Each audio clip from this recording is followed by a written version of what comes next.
Gênesis 39, de 7 a 20, assim nos diz a palavra de Deus. Algum tempo depois, a mulher do seu dono começou a cobiçar José. Um dia ela disse: venha, vamos para a cama. Essa foi a cantada mais direta que eu já vi na minha vida, né? Vamos para a cama. Ele recusou, dizendo assim: escute, o meu dono não precisa se preocupar com nada nessa casa, pois eu estou aqui. Ele me pôs como responsável por tudo o que tem. Nesta casa, eu mando tanto quanto ele. Aqui eu posso ter o que quiser, menos a senhora, pois é mulher dele. Sendo assim, como poderia eu fazer uma coisa tão imoral e pecar contra Deus? Em algumas versões está: como eu poderia fazer algo tão cruel, né, e pecar contra Deus? Todos os dias ela insistia que ele fosse para a cama com ela, mas José não concordava e também evitava estar perto dela. Mas um dia, como de costume, ele entrou na casa para fazer o seu trabalho e nenhum empregado estava ali. Então ela o agarrou pela capa e disse: venha, vamos para a cama. Mas ele escapou e correu para fora, deixando a capa nas mãos dela. Quando notou que ao fugir ele havia deixado a capa nas suas mãos, a mulher chamou os empregados da casa e disse: vejam só, este hebreu que o meu marido trouxe para casa está nos insultando. Ele entrou no meu quarto e quis ter relações comigo, mas eu gritei o mais alto que pude. Logo que comecei a gritar bem alto, ele fugiu, deixando a sua capa no meu quarto. Ela guardou a capa até que o dono de José voltou. Aí contou a mesma história assim: esse escravo hebreu que você trouxe para casa, entrou no meu quarto e quis abusar de mim. Mas eu gritei bem alto e ele correu para fora, deixando a sua capa no meu quarto. Veja só de que jeito o seu escravo me tratou. Quando ouviu essa história, o dono de José ficou com muita raiva. Ele agarrou José e o pôs na cadeia onde ficavam os presos do rei, e José ficou ali. Vamos orar?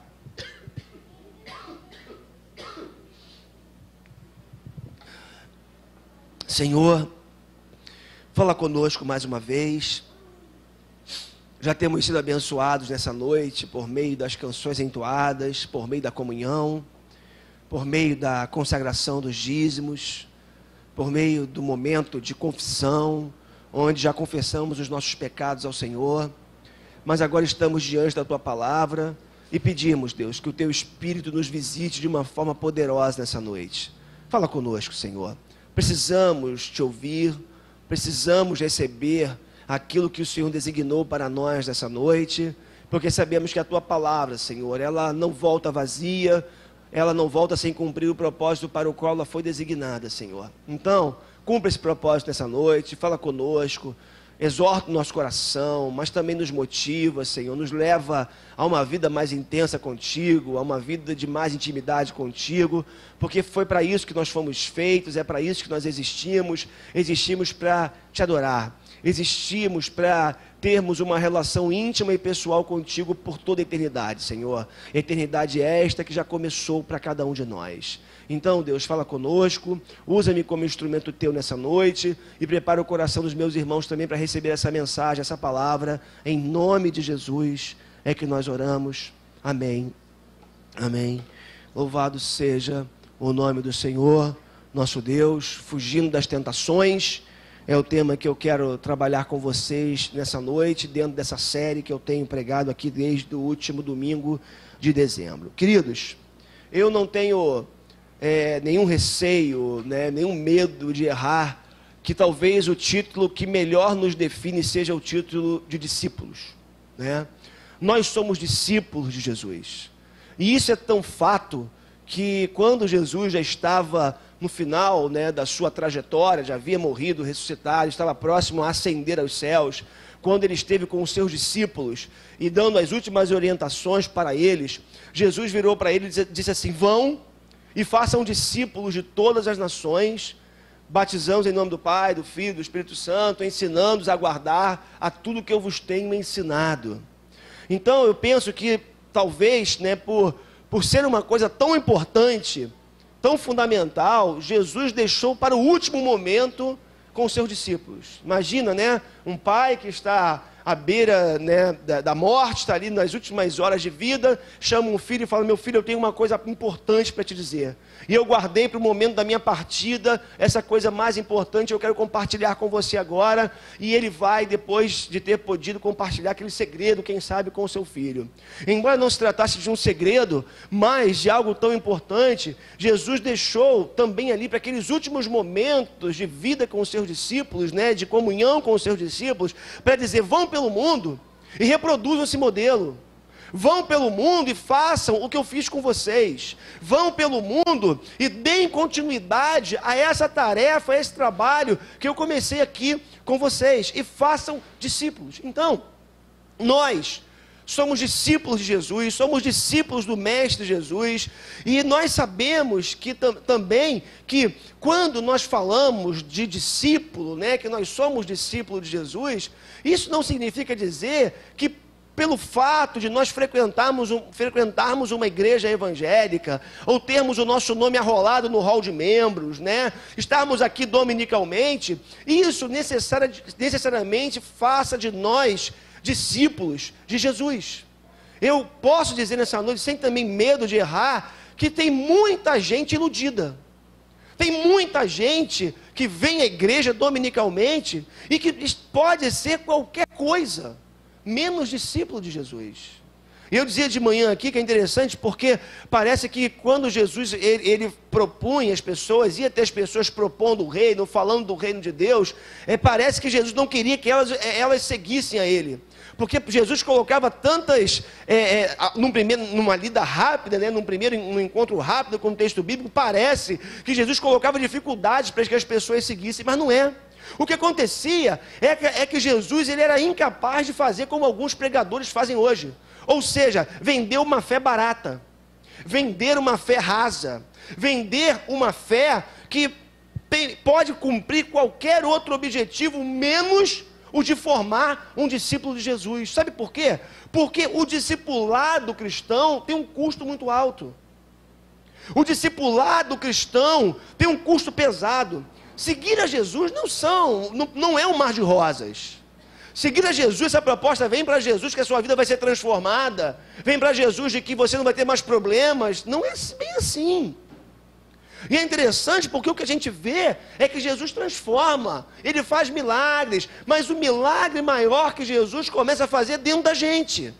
A gente chega tentando, para a igreja muitas vezes, tentando ver o nosso mundo exterior sendo transformado, e Deus vai falando com a gente: eu quero mudar o seu mundo interior, eu quero mudar o seu coração, eu quero mudar os teus comportamentos, eu quero mudar as tuas reações diante de algumas situações.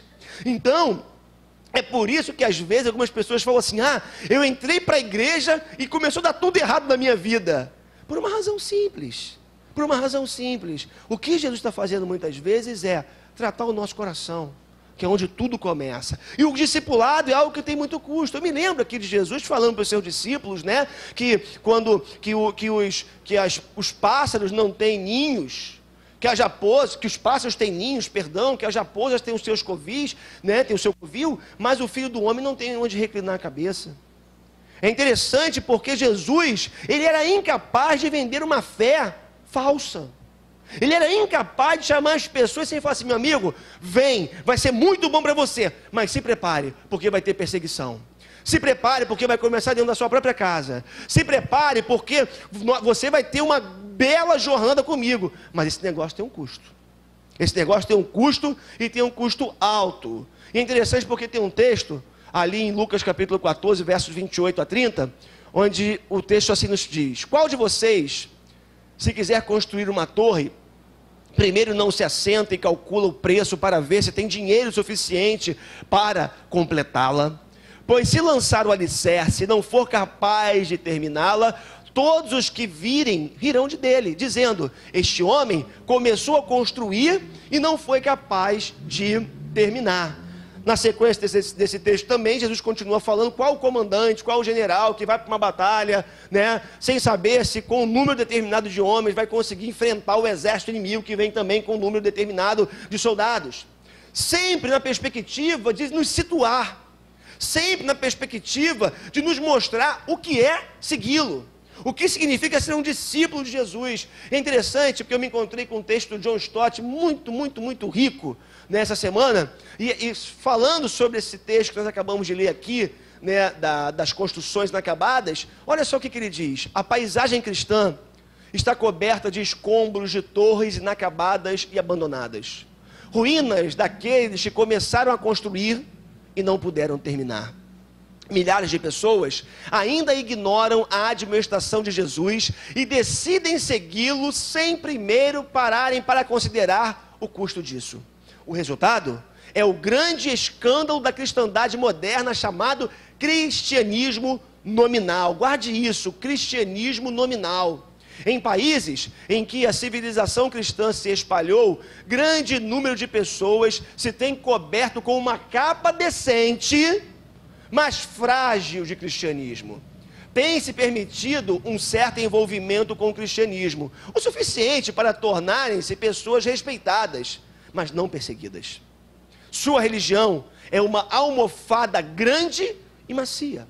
Protege das agruras da vida e ao mesmo tempo aceita mudanças de lugar e forma para moldar-se às conveniências. Não é de se admirar que os cínicos falem de hipócritas na igreja e dispensem a religião por considerá-la um escapismo. Olha que interessante o que John Stott está dizendo. Tem gente que vem para a fé por conta de um chamado equivocado, não realista, distante da proposta de Jesus, que fala de perseguição, que fala de custo, que fala de obediência, que fala de negação do eu, como Alexandre já dizia aqui hoje no momento do nosso momento de confissão, negar-se a si mesmo, propostas que são feitas apenas de um mundo maravilhoso. Venha que você vai ser abençoado, venha que você vai se tornar próspero, venha que você vai ser curado, venha que sua vida vai mudar, sem olhar para o outro lado. E o que o John Stott vai dizer é o seguinte: algumas pessoas acabam vivendo a experiência de uma religião ou de uma relação com a igreja que é muito mais parecido com uma almofada grande e macia, que enquanto essa almofada lhe cair bem, for confortável, ele continua. Esses dias eu ouvi a história de uma pessoa que eu não sei como isso pode acontecer, que esteve na igreja, foi batizada, caminhou na fé, frequentou a igreja e se desviou e se tornou mãe de santo. Falei, caramba, que mudança radical, né?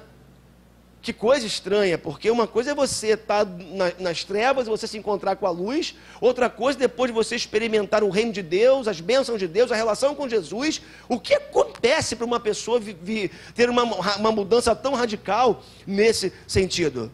E aí o que o John Stott vai dizer que é a grande tragédia da cristandade moderna, o que nós chamamos de cristianismo nominal, de crente nominal. Crente nominal é aquele que quer saber da igreja, quer saber de Deus, enquanto isso não gere um custo para a sua vida. Enquanto não se torne pesado, enquanto as mensagens lhe sejam convenientes, enquanto ele consegue se alegrar com os cânticos que estão sendo cantados, com os relacionamentos, mas bastou ter um problema, bastou uma pequena decepção, bastou discordar de qualquer coisa do pastor, de um irmão na igreja, isso é o suficiente para essa almofada deixar de ser grande e macia e se tornar desconfortável.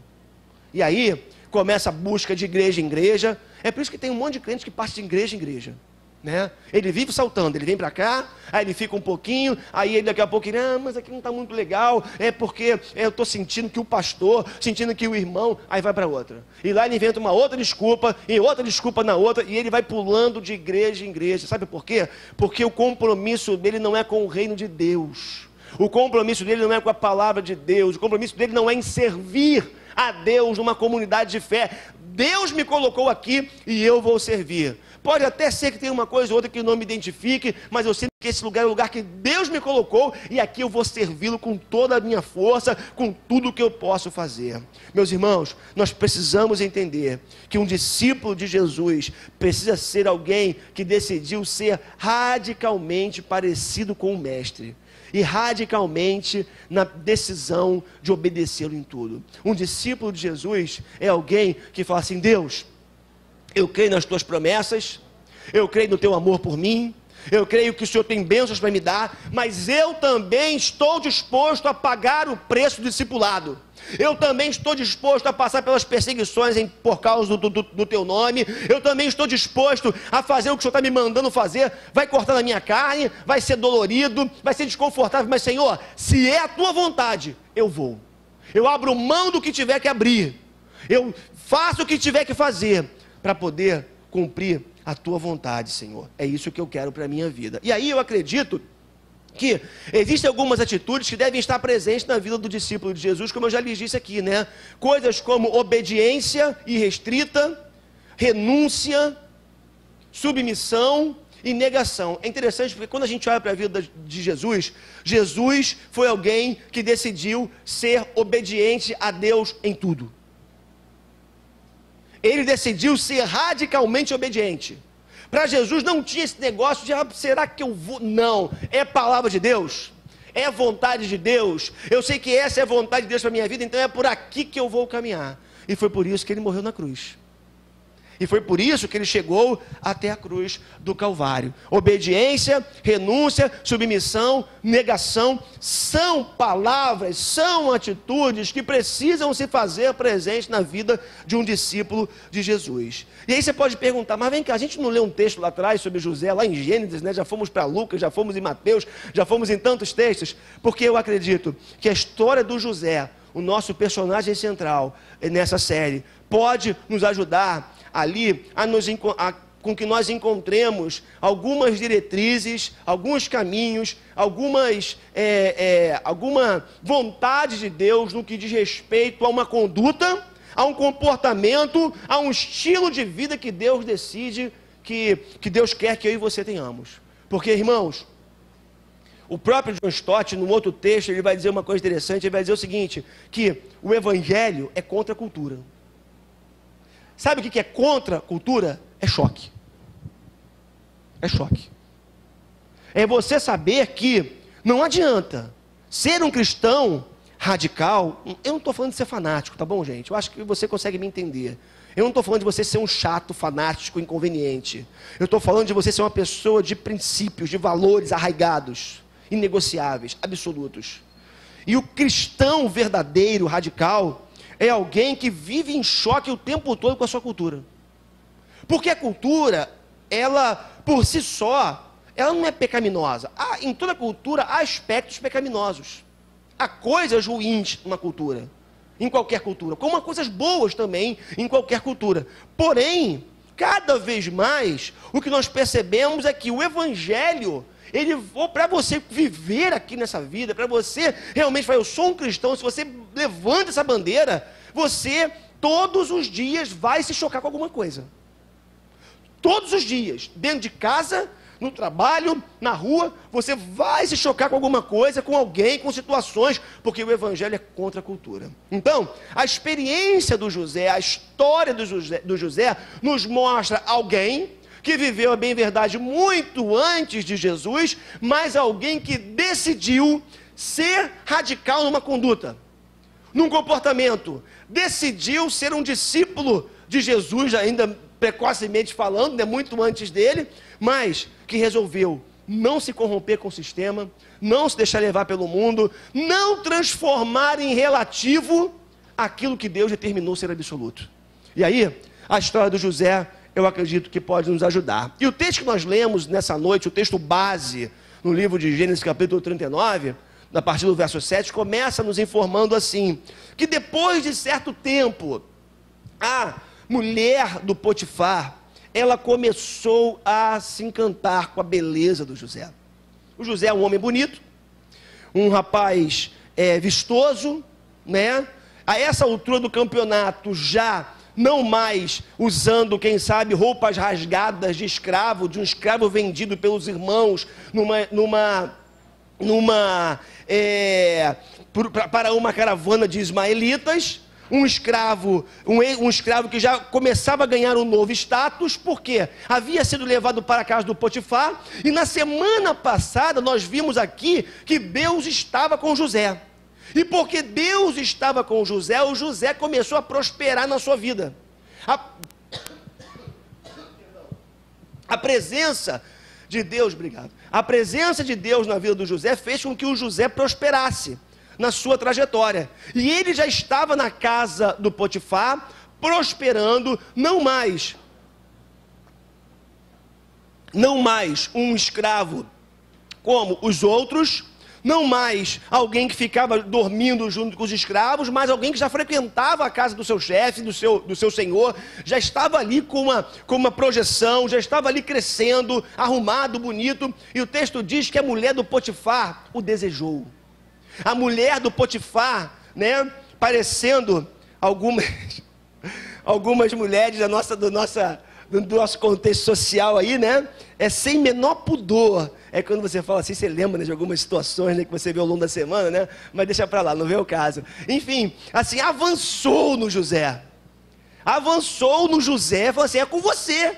Você vai para a cama comigo. Imagina uma situação dessa. O sujeito está trabalhando, né? Depois de ter passado tudo que passou, chega a mulher do Potifar e fala, meu amigo, é você que eu quero. Direto, sem meias palavras, simplesmente vamos para a cama. Imagina o choque do sujeito, né? Mas, o que eu percebo aqui, é que o texto ele é enfático ao dizer que depois de certo tempo, não foi de imediato.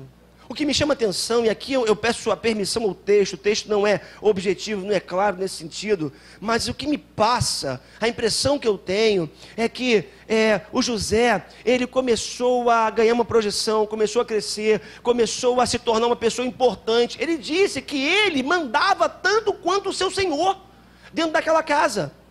Então, os outros escravos já ouviam de uma forma, né? As outras pessoas que frequentavam a casa viam que José não era um simples escravo. Sabe por quê? Porque o José foi crescendo na sua vida. Ele foi prosperando. Ele foi ganhando notoriedade. E o texto diz que depois de certo tempo, aquela mulher começou a investir na vida de José nesse sentido, né? E aí, o que me chama a atenção é que às vezes, queridos, quando nós olhamos para esse texto aqui, a impressão que dá é que, falando de batalha espiritual, falando de ataque do inimigo, porque tem um detalhe, né? Aqui a gente não vive falando de diabo. Nessa igreja a gente não prega sobre diabo, a gente prega sobre Jesus. A gente prega o amor de Deus. Mas não tem como falar nele de vez em quando, também não tem nenhum problema de falar o nome dele. Tem gente que tem... Não fala diabo não, né? Porque atrai coisa ruim. Não tem nenhum problema com isso, né? Isso é bobagem. Mas, o que eu queria que você entendesse aqui é que existe uma batalha. Existe uma batalha espiritual. Existem as investidas de Satanás. O diabo é o adversário, é o enganador, é aquele que vive na espreita para tentar derrubar aqueles que são os filhos de Deus de alguma forma. E o que me chama a atenção, o que me parece, é que esse esperar algum tempo fazia parte de uma estratégia do mal contra a vida do José. Por uma razão muito simples, pensa, né? Isso acontece muito. Eu, como pastor que lido com gente o tempo todo, a gente percebe isso, né? O sujeito começa a crescer. Estava numa pindaíba tamanha.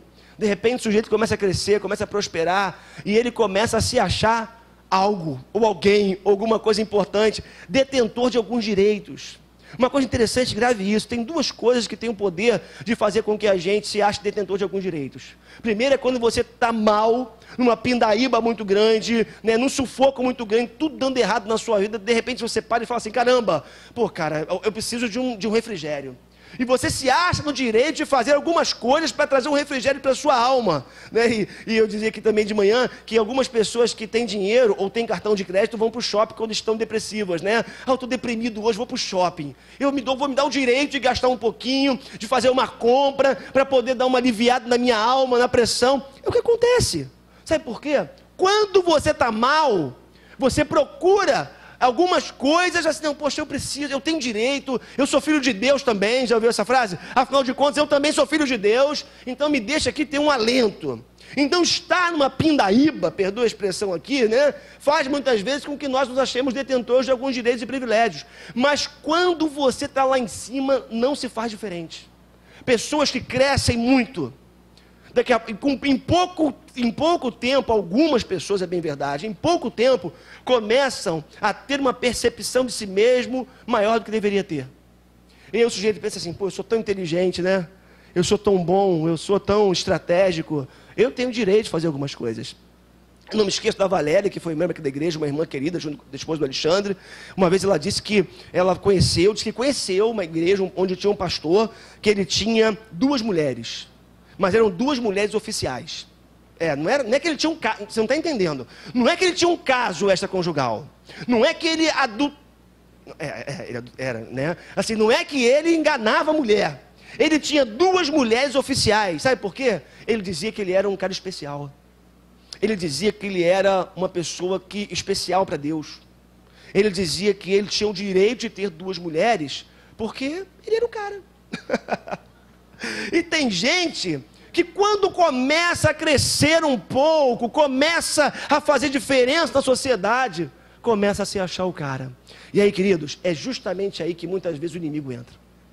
Na soberba, no orgulho, na pretensão da gente de achar que a gente é mais do que realmente a gente é. E aí, aquilo que era para ser bênção, aquilo que era para ser algo maravilhoso de Deus para a nossa vida, acaba se tornando no ponto de queda. Eu conheço crente que não era nada, mas servia a Deus com uma alegria tão grande. Não era nada, não tinha nada, mas estava na casa de Deus, em comunhão com os irmãos, buscando a Deus, na alegria da comunhão dos santos. Porém, quando começou a se tornar alguma coisa, quando começou a crescer, aquele ponto de crescimento, ao mesmo tempo, foi o ponto de derrocada espiritual. Sabe por quê? Porque o inimigo, ele fica na espreita. É por isso que Jesus falou assim: vigiem e orem. Porque o diabo, o vosso adversário, interessante, né? Vosso adversário, contrário a vocês. O adversário é alguém que fica o tempo todo tentando achar uma brecha para poder pegar você no contrapé.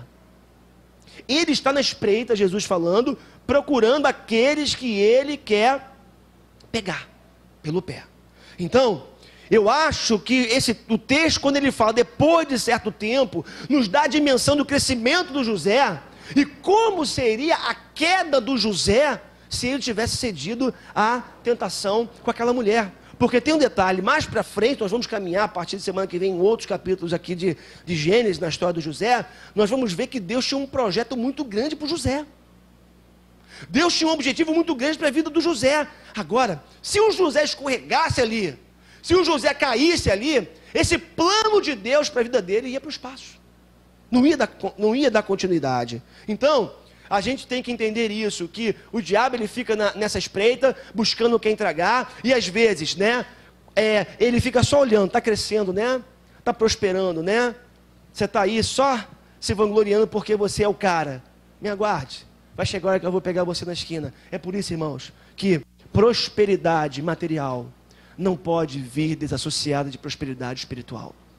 Se você estiver na fase da sua vida que você está crescendo, não abra mão da vida espiritual. Não abra mão da vida com Deus. Não abra mão da intimidade com Deus. Porque, como já temos visto aqui, no texto que estamos lendo, mas também na experiência do próprio Senhor Jesus, nos seus ensinamentos, o diabo, ele é o adversário. E se a gente deixa, porque é aquilo que os pentecostais falam, né? É a brecha, né? É a brecha que você dá. Se a gente der brecha, ele entra. Essa é a verdade. E ele age. Ok? Vamos avançar um pouquinho? É interessante porque o texto também diz, né, o José no seu diálogo com a mulher do Potifar, diz assim: olha, senhora, eu estou aqui nessa casa, eu sou um privilegiado, eu sou um servo do Potifar, eu fui tão abençoado, né, eu tenho acesso a tudo. E o meu Senhor não me negou nada. Eu posso colocar a mão em todas as coisas, eu tenho acesso a tudo. Somente ele me negou uma coisa, a senhora. E ele me negou a senhora, dona, porque a senhora é mulher dele. Porque a senhora é casada com ele. E eu não posso fazer algo desse tipo contra o meu Senhor. É interessante porque José sabia que por mais que a sociedade já no seu tempo tentasse provar para ele que tudo era relativo, que ainda existem absolutos de Deus. E sabe o que acontece com a gente todos os dias? A mídia, a televisão, a internet vai tentar provar que tudo é relativo. Nós vivemos num mundo onde a família já foi relativizada. Onde cada vez mais as pessoas banalizam a família. Eu digo para vocês, como pastor, de vez em quando chega alguém aqui na minha sala, no meu escritório, e fala: pastor, não está dando não, vou me separar. Eu falo, é assim, né? É com essa tranquilidade como vai trocar de roupa? Não pode ser. Ah, sabe por quê? Porque o casamento, a família foi relativizado. É mais fácil você descartar do que consertar. Dá trabalho.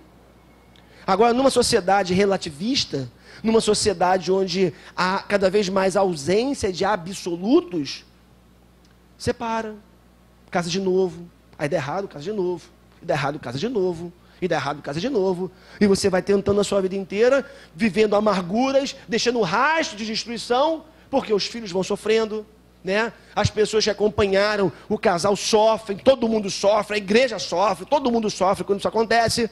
Tudo isso porque esse relativismo vai entrando na história do povo de Deus. É interessante, né? Sabe por quê? Ao invés, muitas vezes, da igreja ser o grande farol para o mundo, e o grande agente influenciador de Deus no mundo, se torna o contrário. O mundo se torna o grande agente influenciador da igreja. E a igreja reproduz o que o mundo faz. Entra no relativismo do mundo, vivendo aquilo que o mundo faz. Agora, o que me chama a atenção é que o José foi alguém que percebeu isso. Percebeu já lá atrás, no seu tempo. Já lá atrás, que tem coisas que são absolutas. Que nós não temos o direito de relativizar.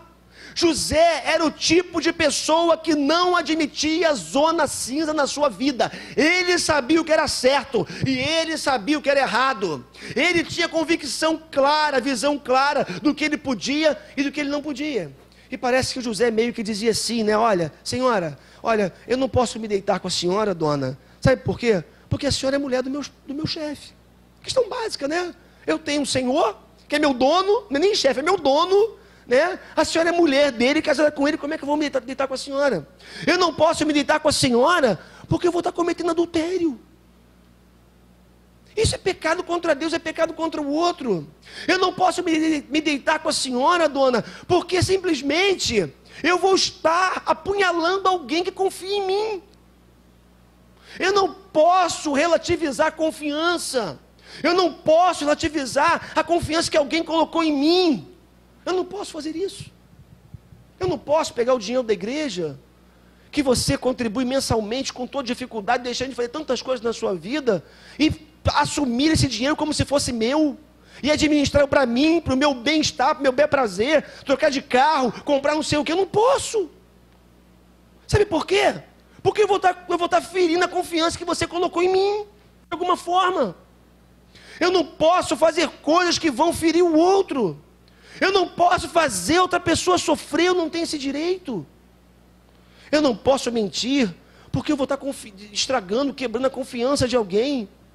Para avançar um pouco mais, e abrir um pouco mais esse leque, trazer para a nossa realidade também aqui um pouco mais. Eu não posso roubar, porque eu não posso tirar algo da outra pessoa que conquistou com tanta dificuldade, trabalhou tanto, e de repente eu vou lá e eu engano, e eu tiro da pessoa aquilo que ela demorou tanto para conquistar. Eu não posso fazer isso. Eu não posso matar, porque eu não tenho o direito de acabar com a vida de outra pessoa, vida que Deus deu. Eu não posso beber e dirigir, não é por causa da lei seca não é porque eu vou pagar R$2.000 de multa, é porque o carro nas mãos de uma pessoa que bebe, se transforma numa arma. E aí, eu posso estar tirando a vida de gente preciosa, gente que Deus ama. Eu não tenho esse direito.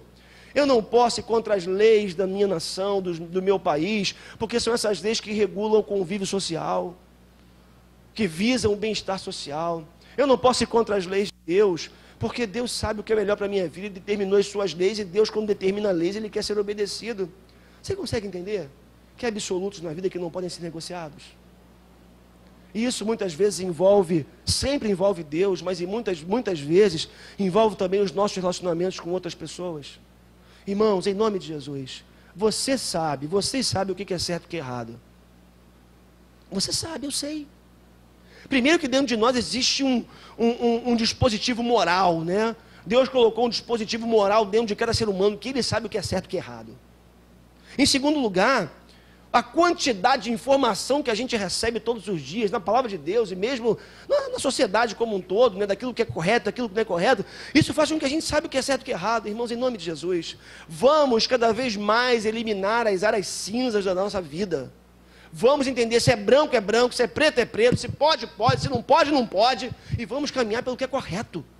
O cristão, O discípulo de Jesus tem que ser alguém que não vive naquela margem. Sabe qual é a margem? A margem para o erro, né? A margem para você fazer, dar o jeitinho, a margem para você fazer o que é errado. Não está dentro de uma margem aqui de tolerância. Não tem margem de tolerância para o crente. O crente tem que ser alguém que anda na luz.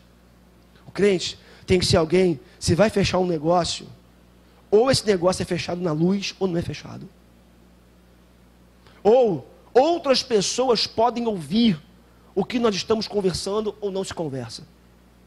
Ou a gente faz as coisas às claras ou não faz. É isso que Deus espera de cada um de nós. É isso que Ele espera dos seus discípulos. José sabia. Eu não posso me deitar com a mulher do meu chefe por uma série de razões. Senhora, me desculpa, mas não rola. É isso que você tem que dizer. Meu chefe, me desculpa, mas não rola. Mas você tem que fazer, porque senão você vai ser demitido. É o custo do discipulado. Ah, pastor, está de brincadeira. Não é você que tem que pagar contas lá em casa e comprar comida para minha casa, meu irmão, meu amigo? Não tem jeito. É o preço do discipulado. Se você é discípulo de Jesus, você precisa aprender que você paga o preço aqui e agora, mas Deus lá na frente vai te honrar.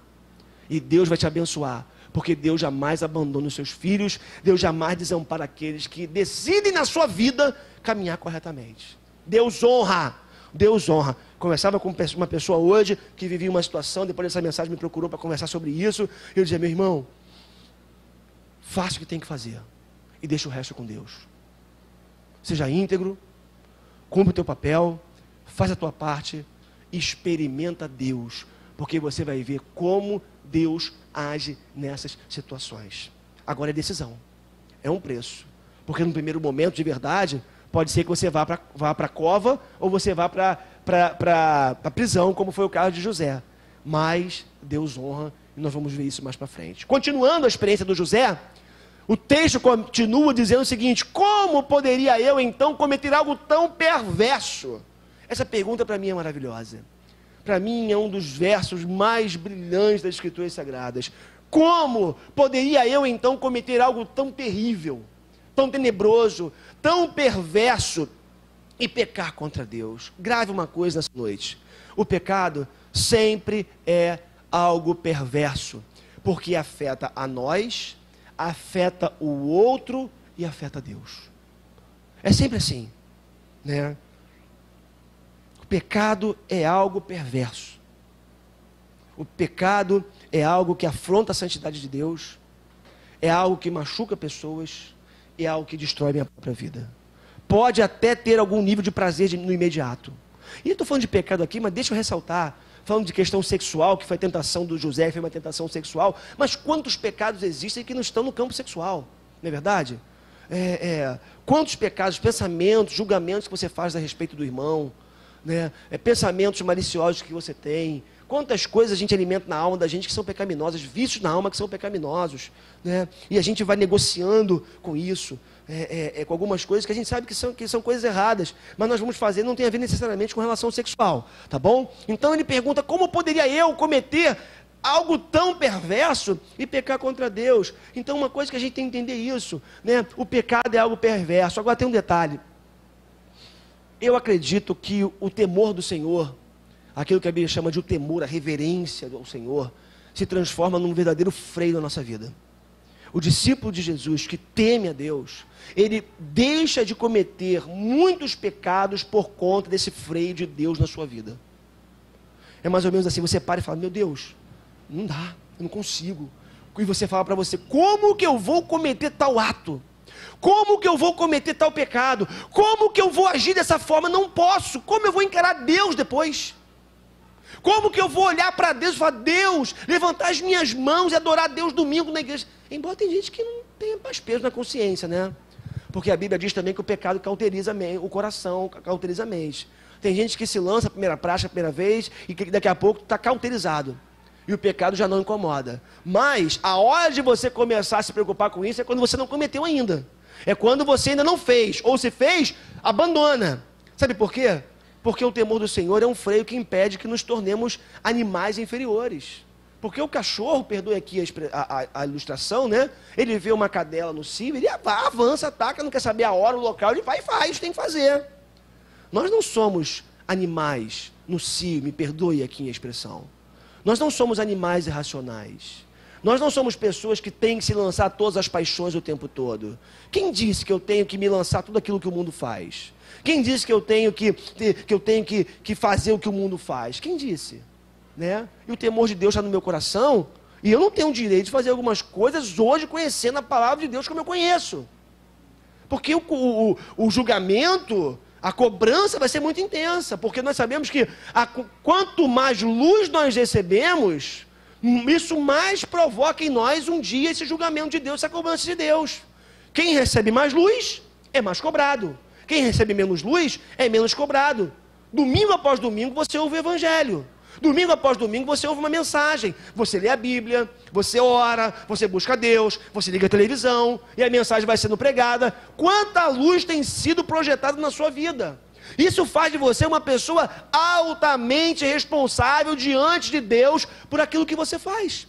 Então, eu acredito que o que impediu José de fazer algumas coisas, sobretudo no texto que nós estamos vendo aqui, com relação a esse assédio daquela mulher, é justamente o temor que José tinha de Deus, porque José levava Deus a sério. Perceba uma coisa, a força do pecado está na nossa ignorância de quem Deus é. Não levarmos em consideração a santidade de Deus, por exemplo, não levarmos em consideração o caráter de Deus, fortalece o pecado em nós. E ainda, em não vê-lo, no caso do pecado, como realmente é, ou seja, um atentado a Deus. O pecado é um atentado a Deus. Não tem outro nome. Já percebeu isso? Que às vezes a gente fica tentando dar adjetivos ao pecado. O sujeito enche a cara e fala, vou tomar uma cervejinha. Né? Uma cervejinha, ainda chama de amiga, né? Bota um diminutivo, uma cervejinha. Que nada, meu amigo, você é um alcoólatra. Eu conheço gente que é um alcoólatra e vive dizendo que vai tomar uma cervejinha. Sabe o que é isso? É dar adjetivos ao pecado. E a gente tem uma capacidade muito grande de fazer isso. A gente, para tentar minimizar o peso, a força do que realmente o pecado é, simplesmente a gente não entende que ele é um atentado contra Deus e a gente fica dando adjetivos a coisas que Deus abomina. Deus abomina a injustiça social e você diz, eu digo que a gente não tem tempo para cuidar do pobre. A gente não distribui a justiça de Deus do mundo e a gente se esconde atrás da desculpa de que a gente trabalha muito e que a gente não tem tempo. Sabe o que é isso? É não ver o pecado como atentado a Deus. A gente vive a vida, a gente vive para o nosso eu, vive para o nosso ego, vive para a gente mesmo, para o nosso mundinho que a gente vai criando, e a gente vai inventando desculpas, mas é pecado. Não estender a mão para quem sofre é pecado, não ajudar o necessitado é pecado, é a palavra de Deus que diz assim. Então, a força do pecado está em nossa ignorância de quem Deus é, e não vê-lo como ele realmente é, o pecado, ou seja, um atentado a Deus. Continuando aqui, o último relato que eu quero trabalhar com você aqui a respeito da experiência do José, no texto que nós lemos essa noite, é esse. Todos os dias, ela insistia que ele fosse para a cama com ela, mas José não concordava, e também evitava estar perto dela. Preste atenção nisso, meu irmão. Quer fugir do pecado? Ou melhor, não quer cair na tentação? Está aqui o segredo, ó. Todos os dias, a mulher era incansável, isso aqui era uma praga, era gente do inferno contra a vida do José. Perseguição diária, amigo. Todo dia. Imagina, o cara abria a porta. Oi, né? Imagina, todo dia, né? Você de novo aqui. Todo dia, né? Todo dia. Todos os dias ela insistia que ele fosse para a cama com ela. Mas José não concordava e também evitava estar perto daquela mulher. Se aquela mulher passava na esquerda, o José ia para a direita. Se ele via ela no quarto, ele ia para a varanda. Ele não ficava perto dela. José não flertava com o mal. José não brincava com a tentação. Ele não concordava e também evitava ficar perto dela. Mas um dia, fatídico dia ali, né? Mas um dia, como de costume, ele entrou na casa para fazer o seu trabalho. Porque tem hora que não tem como fugir de algumas situações. Você trabalha. E pode ser que você seja assediado todos os dias sexualmente ou moralmente no seu trabalho. E você vai ter que aprender a lidar com isso. Porque tem situações que você não tem como fugir. E aí, quando você não tem como fugir, porque é o seu ofício, é o seu lugar, você tem que estar ali, é a hora de você assumir alguns comportamentos, assumir algumas posições e não permitir que ninguém invada o seu campo no lugar que você determinou que ali ninguém passa, dali ninguém avança. Então, essa mulher estava todo dia ali, mas um dia, como de costume, ele entrou para casa para fazer o seu trabalho e nenhum empregado estava ali. Entenda uma coisa, nessa noite também. José não flertava com o mal, como eu já lhes disse. Ele não achava que era forte o suficiente para poder enfrentar a tentação. Lá em Provérbios tem um texto que diz que o insensato, o imprudente, o louco, ele vê o abismo e passa pertinho dele, né? Ele passa assim, né? Opa, brincando com o abismo, igual aquele cara que fica naquela corda bamba, né? Ali, flertando com o abismo, flertando com o mal. Esse é o insensato. Ele sabe que o pecado está ali, ele sabe que ele pode cair, mas ele flerta. É a segunda olhada. Porque às vezes na primeira você já foi, né? Já olhou na primeira, aí você tem, a chance que você tem é evitar a segunda. Aí o sujeito fala, o que tem uma olhadinha a mais? Aí eu me lembro de Davi, rei Davi, que viu Betseba lá no palácio, né? Lá no terraço dela, olhou a primeira vez, ao invés dele falar assim, opa, não é para mim, mulher casada, sinal vermelho, deixou embora, ele foi para a varanda e olhou a segunda vez. E depois de ter olhado a segunda vez, mandou chamar. Era o rei, podia fazer tudo o que ele quisesse fazer, e aí ele cai na segunda olhada, porque desejou, porque buscou, podendo ter evitado na primeira. Então, o José não flertava com o mal. Ele sabia que ele não era forte o suficiente para evitar aquela tentação. Ele simplesmente sabia do seu potencial e não tinha o constrangimento de fugir. Meu irmão, minha irmã, não importa o que vão dizer de você, fuja. Pô, tu é um trouxa, fuja. Você é um bobo, fuja. Você não vai se dar bem, cara, está todo mundo se dando bem. Sai fora. Não é para você, amigo. Muito obrigado, mas eu estou no outro. Valeu aí, fique à vontade. Fui. Foge. Não tem medo, não tenha medo. Não se constranja. Como filho de Deus, você vai ver como vale a pena. Eu lembro do Kleber, que deve estar aqui fora, mas ele fala lá do NA, né? Que é o lema lá, que é uma palavra de ordem. Evite pessoas, lugares e hábitos. É o lema do NA. Evite pessoas, lugares e hábitos. Tem hora na vida do crente que a gente vai ter que evitar pessoas, lugares e hábitos. Porque se nós não evitarmos lugares, pessoas, lugares e hábitos, nós vamos cair. Nós vamos pecar. E Deus não quer que isso aconteça. Já a título de encerramento aqui, estamos caminhando para o final. A queda tem uma anatomia, tem uma forma. Ela tem um modus operandi, uma forma de acontecer. Primeiro, há um despertamento para algo que até então não vinha, não nos despertava. Algo que nunca mexeu com você, de repente, da noite para o dia, aquele negócio começa a chamar a tua atenção. Uma pessoa, um lugar, alguma coisa que te chama a tua atenção e te desperta para algo que você até então não estava nem aí. Depois, há um processo de convencimento interior de que você merece. Lembra que eu falei para vocês? Pô, eu sofro tanto. Eu sou merecedor desse negócio. Eu estou tão quebrado, eu tenho que ter um alento, eu tenho que ter um consolo. Ou então porque você é muito bom. Pô, eu sou um cara, meu irmão. Eu posso ter duas mulheres, igual o cara dizia lá, né? Eu posso ter duas mulheres porque eu sou especial. Eu sou muito bom, eu estou acima da média. Então eu posso ter mais dinheiro. Eu acho que às vezes eu penso que lá em Brasília, né, os caras pensam assim, né? Eu sou especial, eu sou senador da República, eu sou deputado federal. Eu posso ter o que eu quiser. Eu acho que esses caras pensam meio assim, né? Se acham deuses, sei lá, enfim. Mas é o que acontece. Há um processo de convencimento interior de que você merece. Por um desses dois motivos. Há uma idealização. Você começa a trabalhar na tua mente. É o campo da batalha. Aqui, ó. O tempo todo. Pô, cara, vou, não vou. Mas se eu for, cara, não vai ser tão mal assim, não acho que dá. Aí você mede as consequências, né? Será que eu vou me arrebentar muito se eu for? Eu sei como é que é isso, né? Se eu for, será que eu me arrebento muito? O estrago é muito grande? Aí você vai idealizando na cabeça. Se vale a pena ou não. E você vai negociando, vai idealizando aquela situação. Depois, vem a consumação do ato. Aí, amigo, botou o pé, né? E para o crente é uma desgraça. Porque o crente, quando ele consuma o ato, quando ele peca, faz coisas que ele sabe que são pecado, vive um inferno na sua vida, que é a culpa e a vergonha. O pecado, para o crente, produz culpa e vergonha.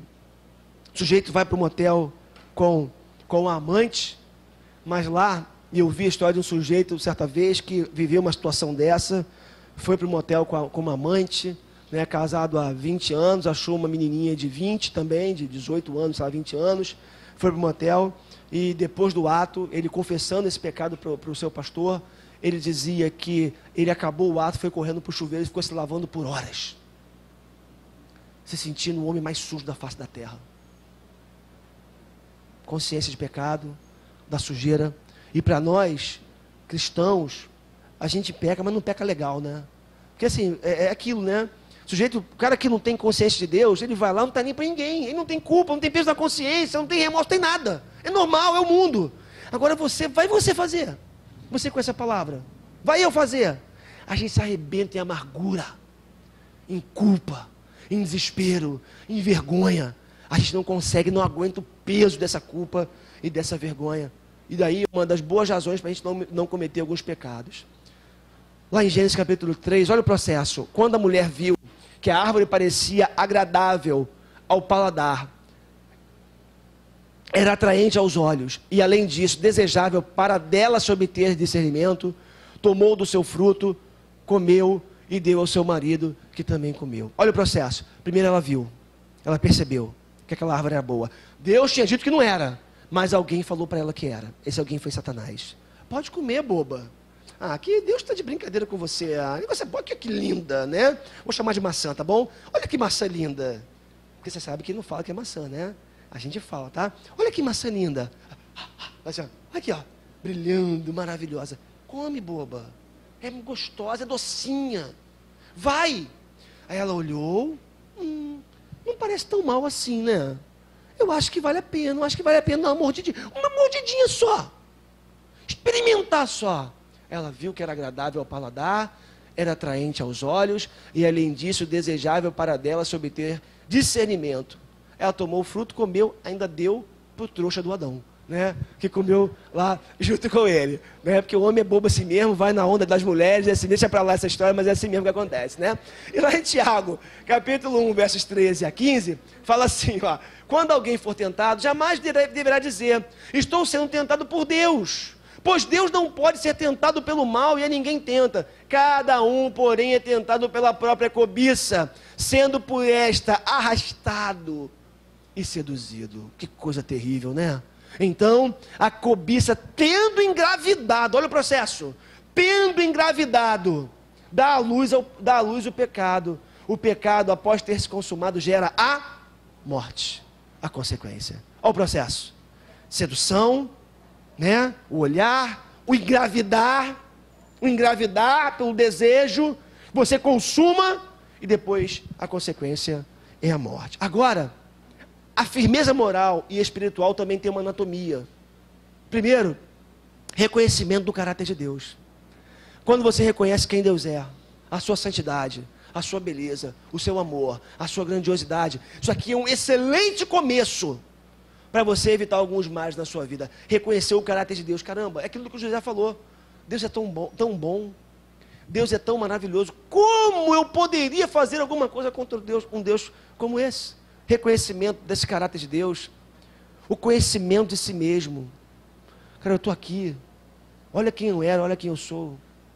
Eu estava quebrado um dia, Deus me resgatou. Hoje eu sou filho de Deus. Hoje eu não preciso ficar comendo mais com os porcos.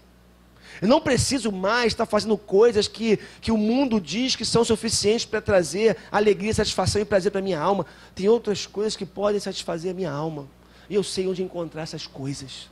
Aqui, ó, conhecimento de si mesmo. Saber quem você é. Saber para que você está aqui, para que você existe. E sabemos que é para glorificar a Deus com a nossa própria vida. Reconhecimento do outro. Foi aquilo que José disse: como que eu posso fazer isso contra o meu Senhor? O cara me dignificou, o cara me honrou, o cara foi bom comigo, eu não tenho direito de fazer isso contra o Potifar. Então, quando você reconhece o outro, você deixa de fazer coisas ruins contra o outro. É aquilo, né? Eu citava aqui o Ari de manhã, o Ariovaldo Ramos de manhã, quando ele diz que o nosso problema maior começa lá em cima, em conhecer e amar a Deus. Porque se nós amamos de verdade a Deus, nós vamos amar tudo que Deus fez. Não vamos jogar lixo na rua, e para poluir o mundo que Deus criou. Nós não vamos ferir o irmão sabedores que ele foi criado por Deus, essa pessoa foi criada por Deus e carrega nela também mais semelhança, assim como eu. Então, se eu amo a Deus acima de todas as coisas, se eu honro a Deus, eu vou também amar o que Deus fez. E assim a gente preserva a história. O problema é que o mundo não ama Deus. Então, reconhecimento do outro é muito importante. Além disso, a luta contra as idealizações, como eu falei, a batalha está aqui, ó. Vou, não vou, faço, não faço, anjinho de um lado, demôniozinho do outro, igual no desenho, né? Ai, e agora? Para onde que eu vou? Peraí, meu irmão, calma. Você conhece a verdade. Você conhece o Evangelho. Não existem vozes maiores do que a voz do Espírito Santo de Deus que habita dentro de você. Você tem Deus dentro de você. Consulte você mesmo, ou seja, Deus dentro de você. Você vai se encontrar com Deus olhando para dentro. Olha para dentro que você encontra Deus.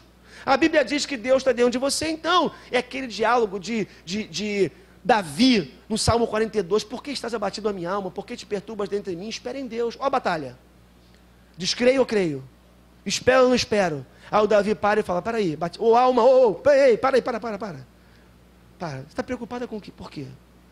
Você está ansioso por quê? Alma, Deus não supriu a tua necessidade tantas outras vezes, não vai ser agora que Deus vai te desamparar, está aqui ó. É um processo de diálogo com você mesmo. É encontrar Deus dentro de você. É encontrar a palavra de Deus dentro de você, porque Deus está dentro de você.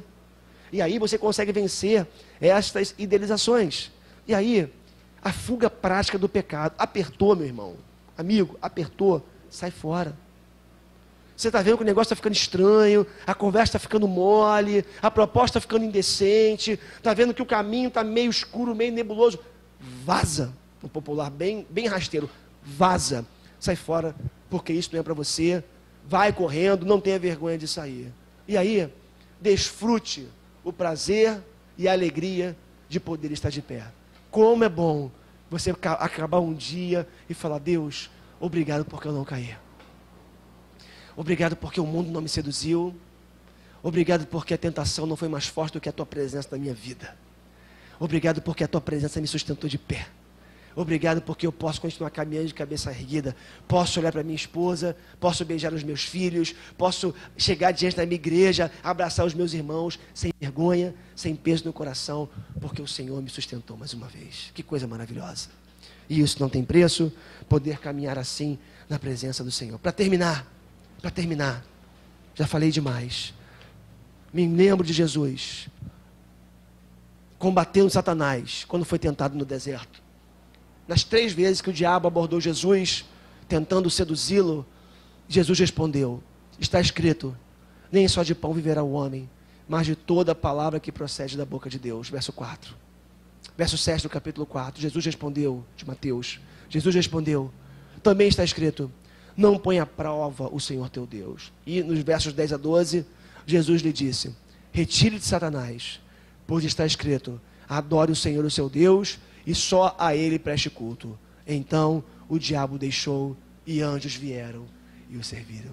Toda vez que você diz não, que você bota um freio, que você bota limites, que você não se entrega, Deus manda anjos para servirem você, para suprirem das suas reais necessidades, para fortalecer a tua alma, para consolar teu coração. É maravilhoso saber que quando nós permanecemos de pé, Deus faz uma festa no céu. Deus faz uma festa no céu. Deus vibra. Deus se alegra pelo fato de nós não termos caído. Porque Ele sabe que quando nós caímos, quanta destruição a gente traz para a nossa vida e para a vida das pessoas que nos cercam, para a vida das pessoas que nos amam. Então, querido, que nessa noite, eu e você, possamos, assim como José, dizer não para tudo aquilo que chega para a nossa vida, dioturnamente, tentando nos derrubar. Não se iluda, as tentações vão continuar. É aquilo que, a frase que é atribuída ao Lutero, ao Martim Lutero, eu não posso impedir que os pássaros sobrevoem a minha cabeça, mas eu posso impedir que eles façam ninhos. Então, as tentações vêm, mas tentação por si só não é pecado. Agora, quando o ater, vai para a palavra, vai para a oração, vai para a comunhão, busque ajuda, fale. Falar exorciza demônios, falar faz com que os nossos fantasmas interiores sejam exorcizados. Quantas vezes, né? É por isso que a importância, né, de você ter pessoas que você confia, pessoas que você ama, que você deposita a tua vida, a tua alma na vida, por assim dizer, né, na mão delas, sua vida nas mãos dessas pessoas, e você fala de você. Cara, eu estou prestes a cair, me ajuda. Quando você fala, você diminui a tensão. A tentação diminui. Quando você compartilha, esse negócio diminui dentro de você. Agora, cuidado para quem você fala, né? O irmão vai, não, vou contar ali para o outro só para ele orar, tá bom? Vou falar. Então, tem que tomar cuidado com isso, né? Então, que você entenda isso, né? Que vale a pena se manter de pé, vale a pena você buscar Deus, a honra que Deus dá àqueles que, apesar do assédio, se mantêm de pé, é algo maravilhoso. Então, que nessa noite você seja como José, você decida fazer uma linha divisória. Daqui para cá, só passa aquilo que for abençoador, aquilo que for luz, aquilo que pode ser vivido na presença de Deus. Se não pode ser vivido na presença de Deus, fica daqui para lá. Eu não quero, porque eu sei onde esse negócio vai dar. Vamos ficar de pé, em nome de Jesus.